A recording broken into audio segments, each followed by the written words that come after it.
വില്ലാളി വീരനായ അയ്യപ്പനു മുന്നിൽ പ്രായം തളർത്താത്ത നൃത്തച്ചുവടുകളുമായി തൃശൂർ സ്വദേശി ലത. തന്റെ 66-ാം വയസ്സിലാണ് മനസ്സിലെ ഏറ്റവും വലിയ ആഗ്രഹമായി ലത ശബരീശന് മുന്നിലെത്തിയത്. 15 വർഷമായി മല ചവിട്ടുന്ന ലത ഏറെ ആത്മസംതൃപ്തിയോടെയാണ് ഇക്കുറി മലയിറങ്ങുന്നത്.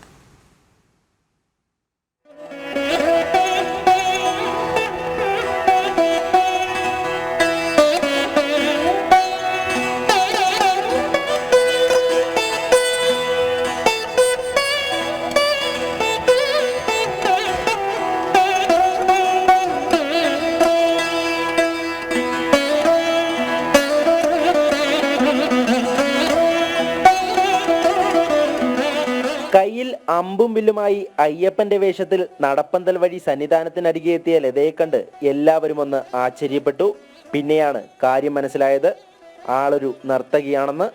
കലിയുഗവരതന്റെ സന്നിധിയിൽ ചുവട് വെക്കണമെന്ന ആഗ്രഹവുമായാണ് നൃത്ത അധ്യാപികയും റിട്ടയർഡ് ഹെഡ് നേഴ്സുമായ ഈ തൃശൂർ സ്വദേശി മല കയറിയത്. ഏറ്റവും സന്തോഷമുള്ളൊരു നിമിഷമാണ് ഇത്. ജീവിതത്തിലെ ഏറ്റവും സന്തോഷം ഭഗവാന്റെ മുന്നിൽ ഇങ്ങനെ ഒന്ന് അവതരിപ്പിക്കാൻ പറ്റിയത്, അത് ഭഗവാന്റെ വേഷത്തിൽ തന്നെ. അതുകൊണ്ട് എല്ലാ അനുഗ്രഹവും ദൈവത്തിൽ നിന്ന് ഉണ്ടായിട്ടുണ്ട്. നേരത്തെ വിചാരിച്ചിരുന്നൊരു വേഷമായിരുന്നു ഭഗവാന്റെ മുന്നിൽ ഭഗവാന്റെ പാട്ടുകൾ തന്നെ അവതരിപ്പിക്കണമെന്ന്. ഞാൻ ഗവൺമെൻറ് മെൻ്റൽ ഹെൽത്ത് സെൻ്ററിലെ ഹെഡ് നേഴ്സും പിന്നെ വർക്ക് ചെയ്തിരുന്നത് ഡിസ്ട്രിക്ട് ഹോസ്പിറ്റൽ തൃശ്ശൂർ, പിന്നെ മെഡിക്കൽ കോളേജ് തൃശ്ശൂർ, 3 ഹോസ്പിറ്റലിൽ വർക്ക് ചെയ്തുള്ളൂ. പ്രൊമോഷൻ ആയപ്പോൾ മാത്രം ഞാൻ ആലപ്പുഴയിൽ പോയി വേഗം തിരിച്ചു വന്നു. ഇത് 15ാമത്തെ പ്രാവശ്യമാണ് ശബരിമലയിലേക്ക് വരുന്നത്. ഇനിയും എനിക്ക് പറ്റാവുന്ന അത്ര ഞാൻ വരും. ഭഗവാൻ എന്നെ എത്ര പ്രാവശ്യം വിളിക്കുന്നു അത്രയും പ്രാവശ്യം ഞാൻ ഇവിടെ വരും. ഏറെക്കാലത്തെ സ്വപ്ന സാക്ഷാത്കാരത്തോടെ അയ്യന് മുന്നിൽ ലത സ്വയം ചിട്ടപ്പെടുത്തിയ നൃത്തച്ചുവടുകൾ അവതരിപ്പിച്ചു.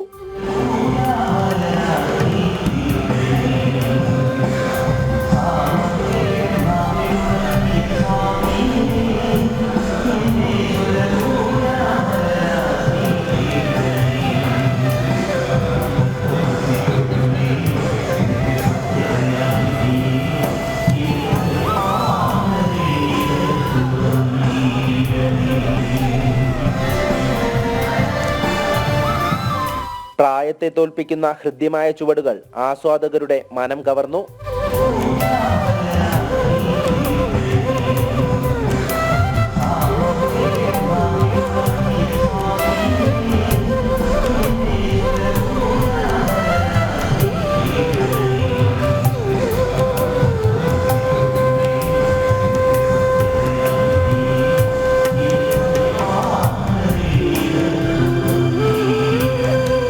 അഞ്ചു വയസ്സു മുതൽ നൃത്തം അഭ്യസിച്ചു വരുന്നു.